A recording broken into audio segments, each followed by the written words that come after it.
Hello everyone, कैसे हैं आप सब लोग। आशा है सभी लोग बेहतरीन होंगे और मैं हूं आपका अपना इंजीनियर मुरलीधर जाखड़ और हम लोग पढ़ रहे हैं एनसीईआरटी क्लास 12 सब्जेक्ट मैथमेटिक्स और इसकी चैप्टर नंबर 9 अवकल समीकरण। तो प्यारे बच्चों, सबसे पहले वीडियो को लाइक और शेयर कर दीजिए। अपना एप्लीकेशन जगदीश साइंस स्कूल बारी के नाम से प्ले स्टोर पर उपलब्ध है, जिसके अंदर कक्षा 11 व 12 की मैथमेटिक्स और केमिस्ट्री की जो कोर्सेज हैं वो चैप्टर वाइज डिजाइन की गई है। तो जिस भी चैप्टर में आपका इंटरेस्ट है, जब आप इंटरेस्टेड चैप्टर पर क्लिक करेंगे देन आपके व्हाट्सएप पे एक लिंक आएगा, वहां से आप मात्र 1 रुपए में उस चैप्टर का कोर्स परचेज कर सकते हैं। और ये बात अपने फ्रेंड्स सर्कल में शेयर करना भी ना भूलें। तो चलिए स्टार्ट करते हैं बगैर देरी किए। आज एक्सरसाइज 9.3 का क्वेश्चन नंबर 20। तो काफी इजी क्वेश्चन है स्टूडेंट, सभी के सभी। और इस प्रकार का एक क्वेश्चन ऑलरेडी हम लोग एग्जाम्पल्स में भी बना चुके हैं। तो चलिए स्टार्ट करते हैं हल। क्वेश्चन नंबर 20 से देखिए, हमें बोला गया है किसी बैंक में मूलधन की वृद्धि 8% वार्षिक दर से होती है। यानी मूलधन जो है उसकी वृद्धि 8% वार्षिक होती है। यदि 100 रुपए 10 वर्षों में दुगने हो जाते हैं तो आर का मान ज्ञात करना है। और लोग टू की वैल्यू हमें दी गई है ई बेस पे। कैसे करेंगे प्यारे बच्चों? बिल्कुल मूलधन हमें पता नहीं, तो मूलधन सबसे पहले हम लोग मान लेते हैं, माना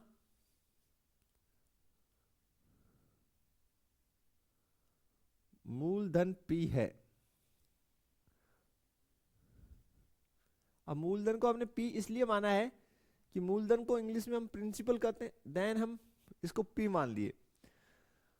अब देखिए आगे एक लाइन लिखा है कि 100 रुपए 10 वर्ष में दुगने हो जाते हैं।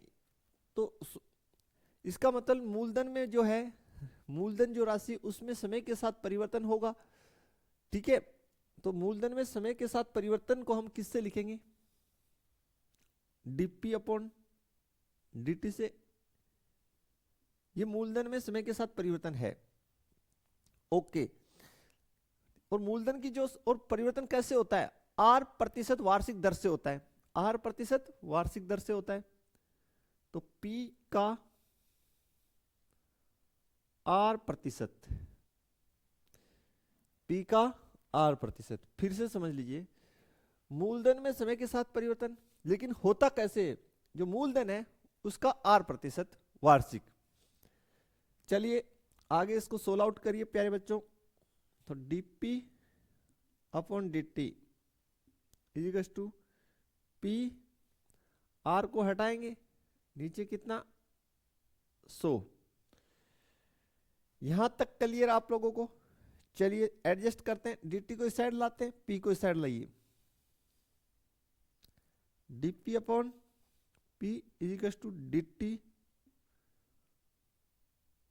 बाई 100। यहां तक कोई समस्या है तो बताइए प्यारे बच्चों। क्लियर? समाकलन करने पर, क्या करने पर? समाकलन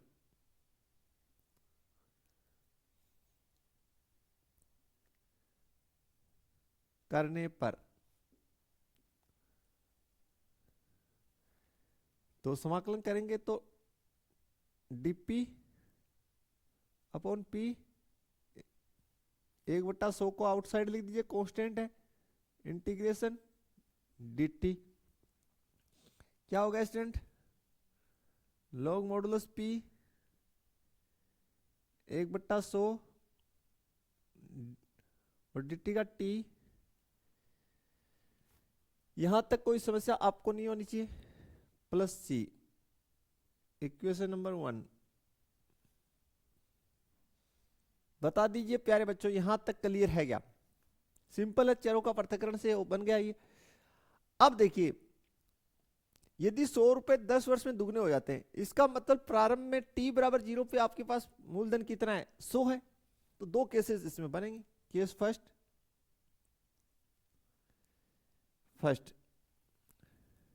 स्टार्टिंग में t बराबर कितना है? 0। प्रारंभ में जब t बराबर 0 है तो p आपका कितना है वो देखिए, p 100 है। t बराबर 0 पे p कितना है? 100 है। तो समीकरण 1 में पुट कीजिए, p की जगह 100 पुट कर दिए। ठीक है, और 100 वैसे पॉजिटिव राशि है तो मॉडुलस की कोई आवश्यकता नहीं। 1/100 और टी की जगह 0 सी। देन आपके पास सी का वैल्यू आ गया प्यारे बच्चों, C is equal to log 100। Yes या नो? अब समीकरण 1 से देखिए, 1 से सी की वैल्यू पुट कर दीजिए इसमें, log modulus P equal to 1/100 multiply T plus log 100।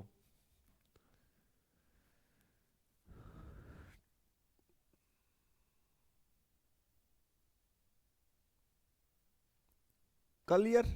यहां तक कोई समस्या आप लोगों को नहीं होना चाहिए बिल्कुल भी। इसको आप इक्वेशन नंबर दे दीजिए 2। अब देखिए आगे बोला है 100 रुपए 10 वर्ष में दुगने हो जाते हैं, यानी टी आपको दे रखा है 10 और दुगने हो जाते हैं, यानी पी स्टार्टिंग में पी कितना है, देखिए टी बराबर 0 पे पी कितना है, 100 है, तो 10 वर्ष बाद दुगने हो जाते हैं, तो के सेकंड लिखिए। टी बराबर आपको दे दिया 10 और पी की वैल्यू आपको दे दी दुगना, 100 का दुगना 200। ओके,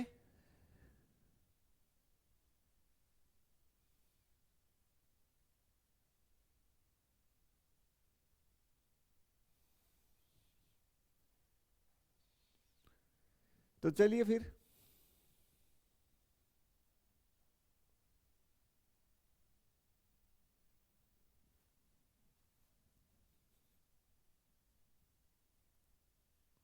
यहां पे आर लिखना भूल गए ना स्टूडेंट, ये देखिए आर।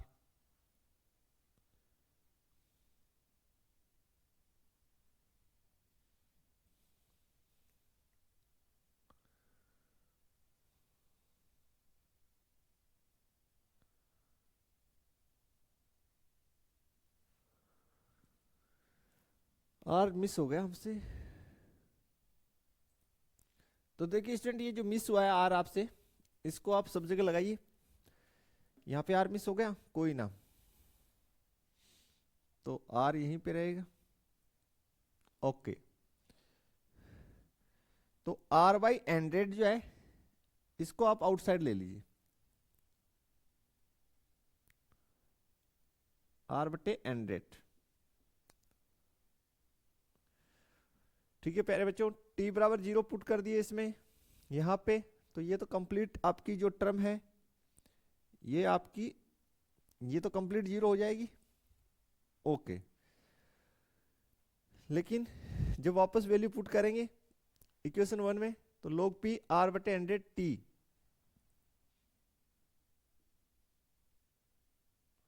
r बटे 100 t log। ओके, क्लियर है सभी को? क्योंकि यहां पे देखिए r है ना, दर r प्रतिशत से तो बढ़ रहा है, मूलधन r प्रतिशत वार्षिक दर से बढ़ रहा है। ओके, यहां तक ओके हो जाना चाहिए, सब जगह आप लोग अपडेट कर लें आर आर। ओके, अब देखिए सेकंड में t बराबर 10 है तो p बराबर 200, तो समीकरण देखिए आपकी समीकरण 2 से देखिए, समीकरण 2 से, समीकरण 2 से यहां पे p की जगह कितना डालेंगे 200, तो मॉडुलस लगाने की आवश्यकता नहीं है, 200 तो वैसे भी पॉजिटिव ही है। r बट्टे 100 और t की वैल्यू कितनी है 10 प्लस log 100। इस log 100 को इस साइड ले आओ, log 200 माइनस log 100, और ये हो गया आपके पास r बट्टे 10। 200 minus 100, log 200 minus 100, log m minus n, log m बट्टा n, log 200 बट्टे 100 इज टू r बाई 10। यहां तक क्लियर प्यारे बच्चों? आगे देखिए, यहां लिख देते हैं, ये हो गया log 2 is equal to r/10।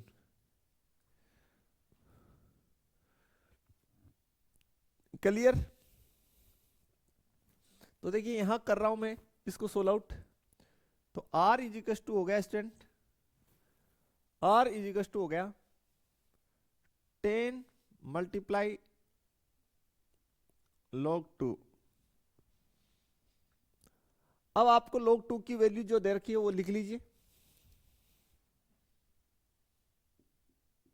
Multiply 0.6931। तो r इज इक्वल टू 6.931, ये हमारा आंसर आ जाएगा। एक बार फिर से हम लोग इसको रिपीट कर लेते हैं स्टूडेंट क्वेश्चन को, कि भाई हमें स्टार्टिंग में बोला गया है कि जो मूलधन है, जो मूलधन उसमें वृद्धि दर जो वार्षिक है वो 8% है। अब मूलधन हमें पता नहीं तो हमने मूलधन को मान लिया P। सेकंड बोला गया है 100 रुपए 10 वर्ष में दुगने हो जाते हैं, यानी मूलधन में समय के साथ परिवर्तन हो रहा है और स्वाभाविक है, तो हमने लिखा उसको dp/dt, मूलधन में समय के साथ परिवर्तन, लेकिन किस प्रकार से हो रहा है? 8% वार्षिक दर से हो रहा है, तो P इंटू 8%। सोल्व आउट कर लिए, फिर यहाँ पे हमने चरों का पृथक्करण कर लिया।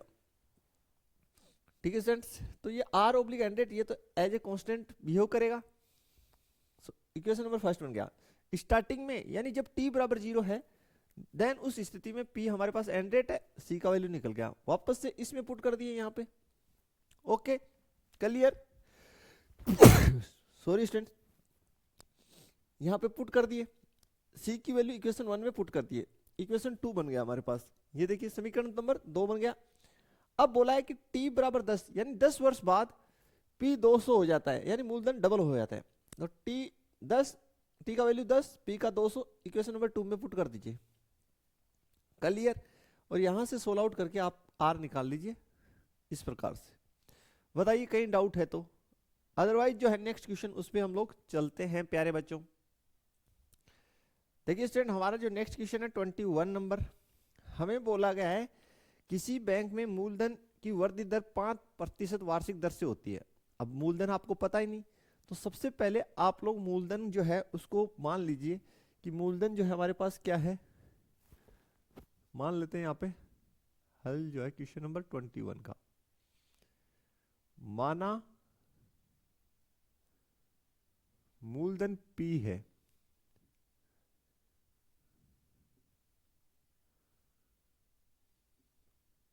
P है, और हमें क्या दिया गया है, मूलधन में मूलधन की वृद्धि दर 5% वार्षिक दर से। वार्षिक दर यानी समय के साथ, वार्षिक शब्द लगाए तो मूलधन में परिवर्तन क्या हो रहा है? समय के साथ। तो लिखिए, दिया है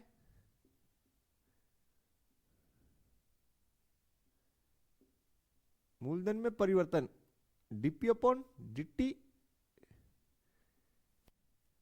कितना परसेंट, P का कितना परसेंट हो रहा है? 5%। किस प्रकार से हो रहा है दोबारा से समझ लीजिए।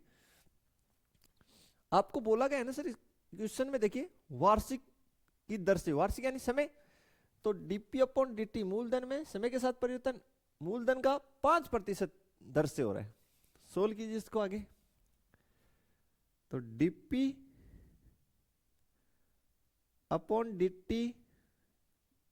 इज इक्वल टू P गुना 5/100, तो dp/dt काटिए तो P/20, एडजस्ट कीजिए चरों को, dp/P 1/20 dt। ठीक है, लिखिए समाकलन करने पर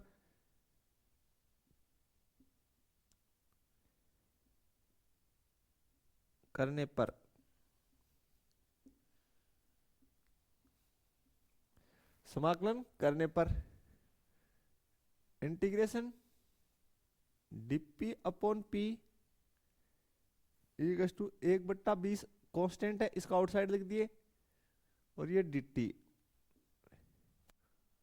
इसका हो गया log मॉडुलस p dt का t plus c, equation number 1। और 1/20 आउटसाइड है ही, तो t/20। ठीक है प्यारे बच्चों, क्लियर। अब बोल रहा है इस बैंक के 1000 रुपए जमा कराए जाते हैं, ज्ञात कीजिए 10 वर्ष बाद ये राशि कितनी। यानी स्टार्टिंग में फर्स्ट देखिए केस क्या दे रखा है, केस फर्स्ट ये बोल रहा है t बराबर 0 पर p जो है 1000 है। कितना है? 1000। तो समीकरण 1 से देखिए,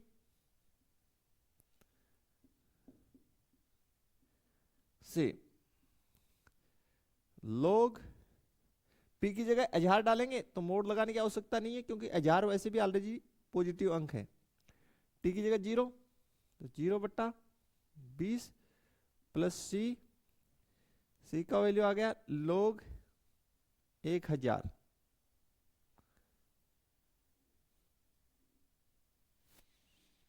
ओके, c का मान समीकरण 1 में रखने पर, समीकरण 1 से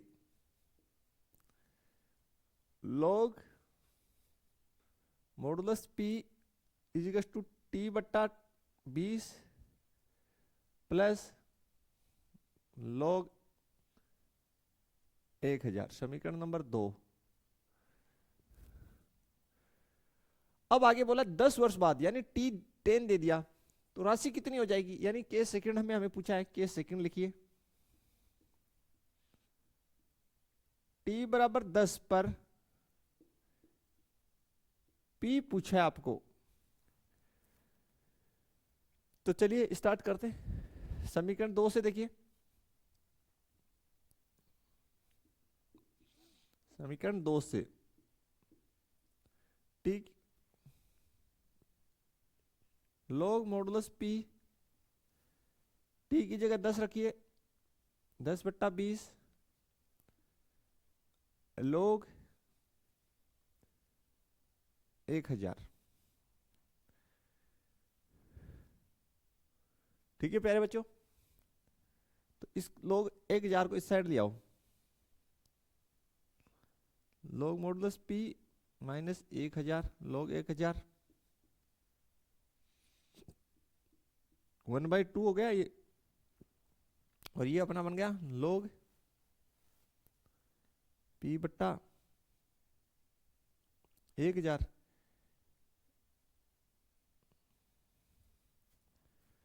एक बट्टा 2, देखिए 1/2 का मतलब 0.5। इस देखिए इस log को इस साइड भेजेंगे तो इसको लिख देंगे p बट्टा 1000 इजिकल टू e की पावर 1/2। log को इस साइड भेजते हैं तो e की पावर में ट्रांसफर, ये जो है ये इस साइड आएगा, तो इस साइड इस प्रकार लिखा जाएगा। ओके, अब देखिए प्यारे बच्चों, यहां से p इजिकल टू इस 1000 को भी इस साइड तिरछा गुणा कर दीजिए, तो 1000 गुना e की पावर 0.5, 1/2 का मतलब 0.5, e की पावर 0.5 की मान दे रखी है,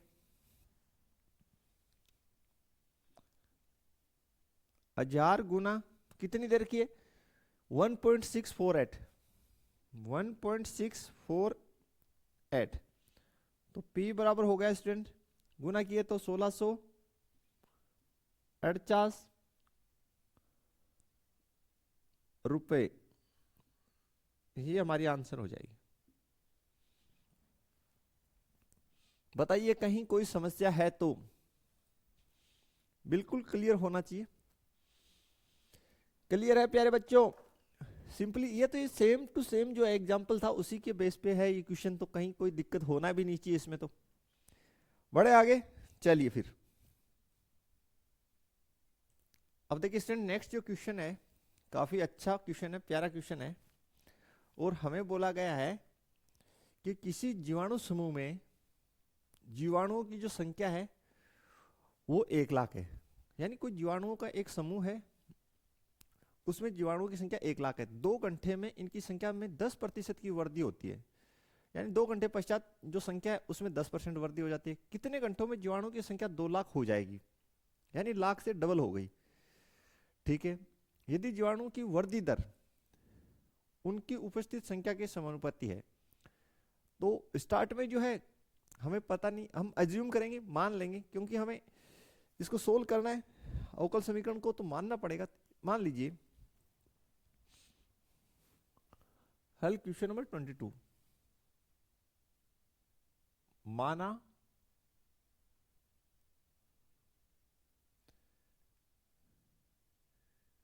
जीवाणु समूह में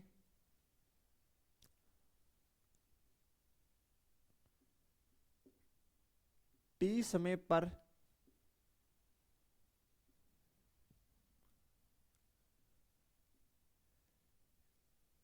एक्स जीवाणु हैं है। हमने स्टार्टिंग में मान लिया कि भाई टी समय पर जीवाणु समूह में एक्स जीवाणु हैं। लास्ट जो लाइन लिखा है, यदि जीवाणु की वृद्धि दर उनकी उपस्थित संख्या के समानुपाती है, तो जीवाणु जो है एक्स है और इनमें वृद्धि समय के साथ हो रही है। समय के साथ इनमें वृद्धि जो है यानी dx अपॉन dt होगी, जो समानुपाती है किसके? जीवाणुओं की संख्या के, यानी x की।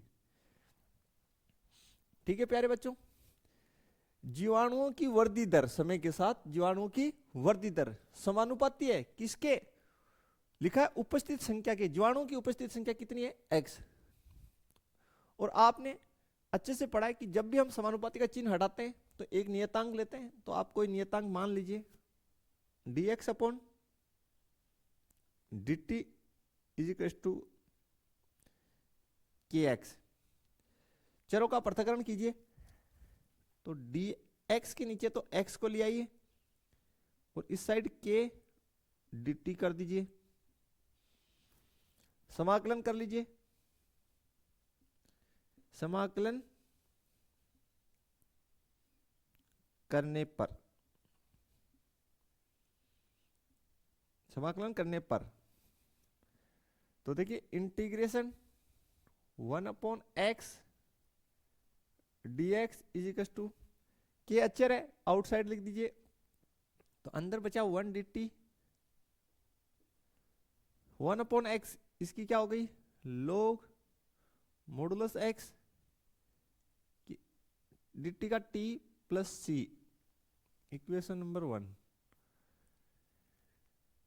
अब प्यारे बच्चों स्टार्टिंग में देखिए लिखा है जीवाणु समूह में जीवाणुओं की संख्या 1 लाख है। केस फर्स्ट लिखिए,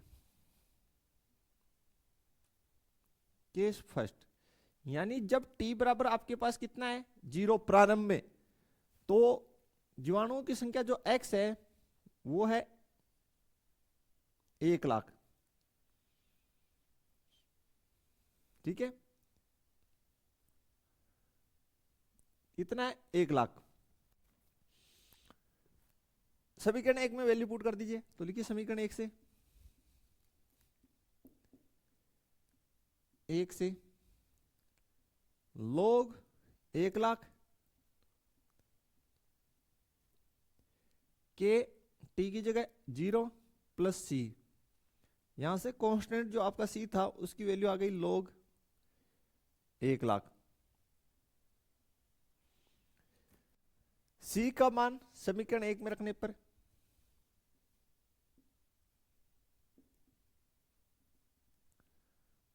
समीकरण 1 में रखने पर, कितने में रखने पर? 1 में रखने पर, तो देखिए log modulus x is equal to K T plus c की जगह log 1 lakh 1 2 3 4 5। Equation number 2। Equation number 2, बताइए कोई समस्या है तो। अब प्यारे बच्चों आगे बोला गया है कितने घंटों में जीवाणु की संख्या 2 लाख हो जाएगी, यानी डबल हो जाएगी। तो केस सेकंड में देखिए क्या ज्ञात करना है, यानी x आपको कितना दे दिया, 2 लाख, और आपको t जो है वो फाइंड करना है, t जो है वो ज्ञात करना है। तो समीकरण 2 से देखिए, समीकरण 2 से x की जगह आप 2 लाख डालिए, तो log 2 लाख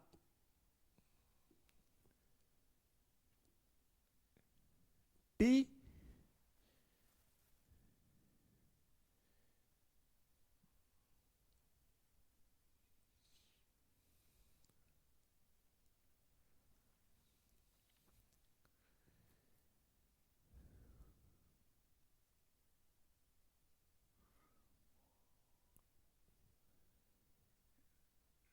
2 घंटे 10% की दर से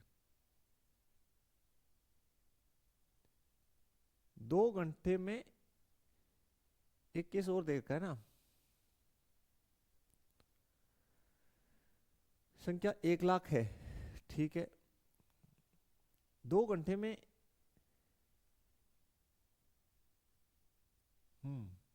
एक केस और छोड़ दिया ना हमने, ये तो ठीक है 1 लाख होती है, एक केस और छोड़ दिया स्टूडेंट हमने। 2 घंटों में इनकी संख्या में 10% वृद्धि दर हो जाती है। एक केस पहले ये हैंडल करना पड़ेगा, पहले 2 घंटों में इनकी संख्या में वृद्धि दर 10% हो जाती है।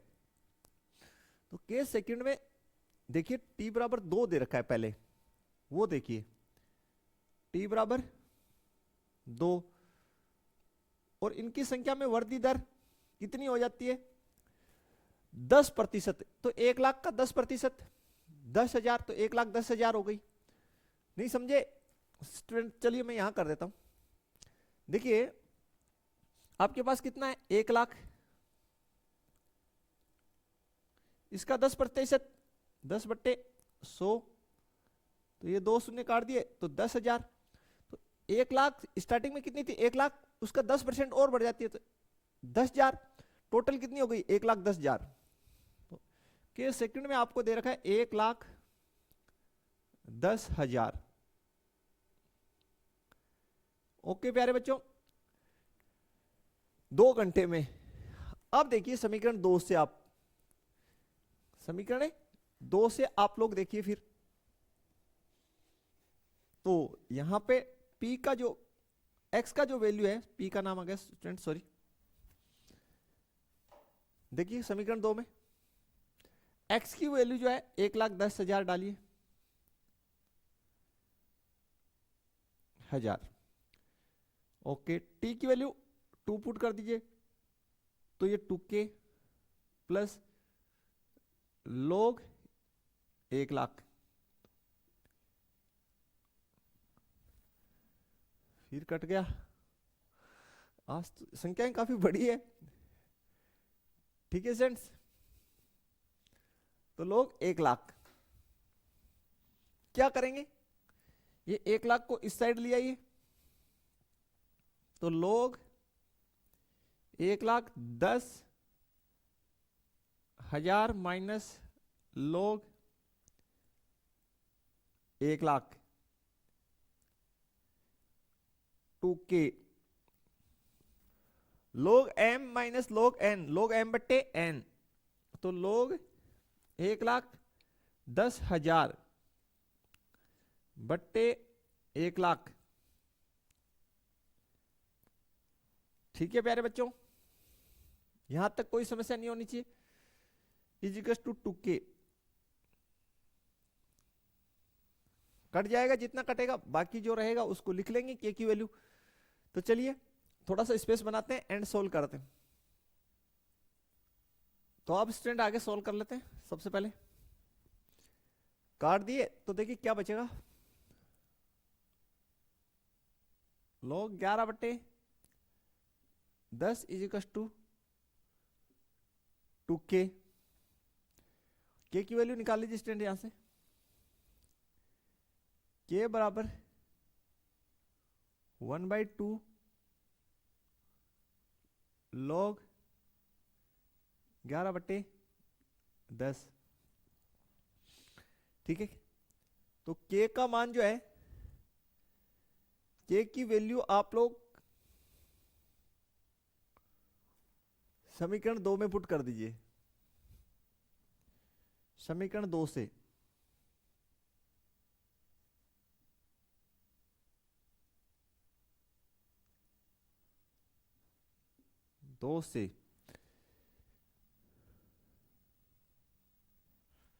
कितने से? समीकरण 2 से के का वैल्यू समीकरण 2 में पुट कीजिए। तो समीकरण 2 से देखिए, समीकरण 2 से, तो समीकरण 2 में log modulus x is equal to 1/2 log 11/10 multiply में t प्लस log 1,00,000।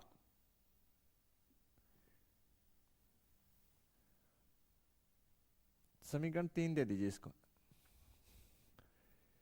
तो स्टेप बाय स्टेप सोल्व करिए, कोई समस्या नहीं आएगी। यानी जो हमारे पास यहाँ पे देखिए, ये जो इक्वेशन थी, यहाँ पे पहले यहाँ पे दो कांस्टेंट है, एक तो के और एक सी, दोनों की वैल्यू हमने फाइंड आउट कर ली स्टेप बाय स्टेप। ओके प्यारे बच्चों, सी का वैल्यू फाइंड आउट किया, पुट कर दिए, फिर के का वैल्यू पुट किया, फाइंड किया, पुट कर दिए। अब देखिए, अब लास्ट में हमें बोला गया कितने घंटों में जीवाणुओं की संख्या 2 लाख हो जाएगी। तो देखिए केस थर्ड जो है, थर्ड कितने घंटे में, यानी टी अपने को फाइंड आउट करना है, और एक्स जो है वो बोला गया कितना, 2 लाख।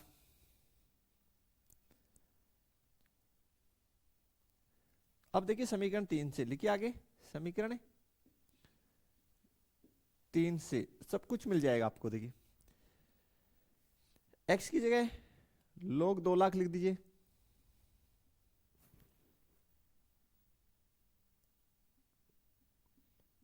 एक बट्टा 2 log 11/10 into T plus log 1,00,000।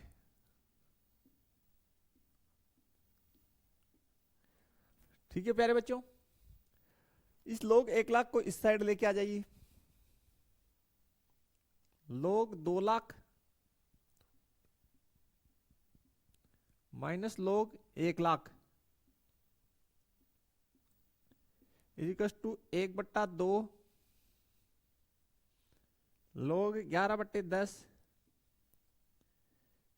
Into T. ठीक है, थोड़ा सा स्पेस बना लीजिए और सोल्व कर लीजिए प्यारे बच्चों। अब आगे देखिए किस प्रकार से सोल्व आउट करेंगे। log m minus log n, log m/n, तो log 2 लाख बट्टे 1,00,000। Okay, log m minus n, 1/2 log 11/10 multiply में t, कितना हो गया, log 2 हो गया, 1/2 log 11/10 गुना t। t की वैल्यू निकालनी है, तो इस 2 को इस साइड क्रॉस मल्टीप्लाई कर दीजिए, 2 log 2, इसको नीचे ले आइए, log 11/10 इजिकल टू टी। ठीक है प्यारे बच्चों, तो इस प्रकार से आपको सोल्व आउट करना था क्वेश्चन टफ नहीं था। ओके प्यारे बच्चों, यही एनसीईआरटी में आपका आंसर गिवन है। आप चाहें तो थोड़ा बहुत और सोल्व कर सकते हैं, ठीक है। तो t बराबर 2 log 2 बट्टे log 11/10, ये हमारा आंसर है। आप चाहें तो इस 2 को यहां भेजेंगे तो ये 4 हो जाएगा। ओके, तो काफी अच्छा क्वेश्चन बड़ा है वैसे लेकिन हार्ड नहीं, तो स्टेप बाय स्टेप चलना है आपको स्टूडेंट्स। चलें आगे नेक्स्ट क्वेश्चन पर। चलिए फिर देखिए स्टूडेंट, जो नेक्स्ट अपना क्वेश्चन है क्वेश्चन नंबर 23, व्यापक हल हमें ज्ञात करना है क्वेश्चन नंबर 23 में। तो चलिए स्टार्ट करते हैं हल जो है 23 का।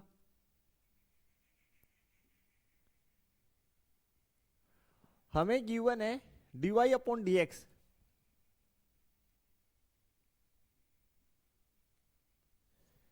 dy upon dx is equal to e की पावर x प्लस वाई। देखिए किस प्रकार करेंगे, dy अपॉन dx e की पावर x मल्टीप्लाई e की पावर y, इस प्रकार से चरों का पृथक्करण कर दीजिए। dy बट्टे e की पावर x, सॉरी e की पावर y कीजिए इसको, e की पावर y, e की पावर y, e की पावर x मल्टीप्लाई dx। इसको थोड़ा सा सोल्व आउट और कर लीजिए, इसको लिख दीजिए e की power minus Y dy is equal to e की पावर x dx। समाकलन करने पर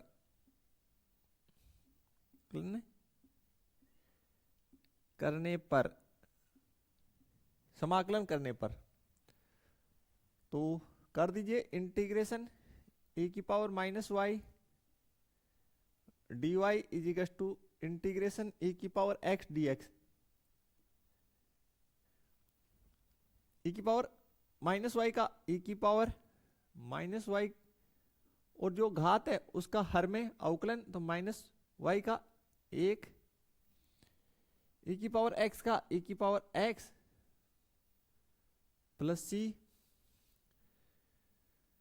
ठीक है प्यारे बच्चों, तो देखिए ये माइनस e की power minus Y is equal to e की पावर x प्लस c।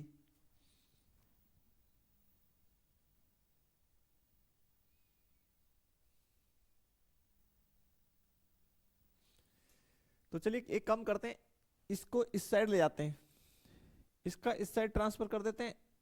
तो चलिए e की पावर x प्लस e की power minus Y plus c बराबर 0। अब जिस आंसर मिला इसको उस साइड ले जाइए कांस्टेंट को, e की पावर x प्लस e की power minus Y is equal to minus C, और ये मान लीजिए माना